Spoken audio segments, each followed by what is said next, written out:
Schiff, member of the House Select Committee on Intelligence.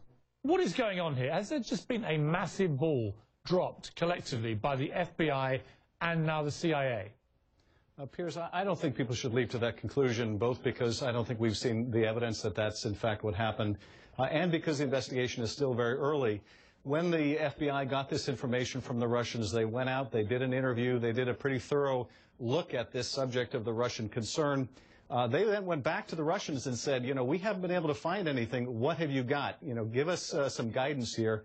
The Russians didn't respond. They went back to them actually a couple more times and got no further information from the Russians.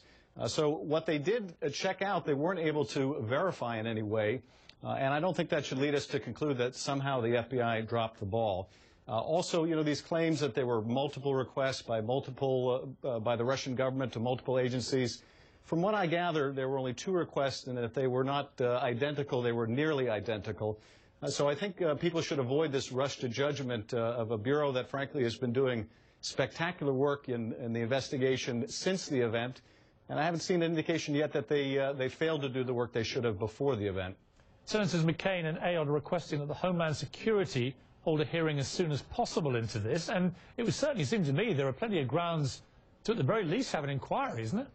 Oh, absolutely. Absolutely. I mean, I think Homeland Security should.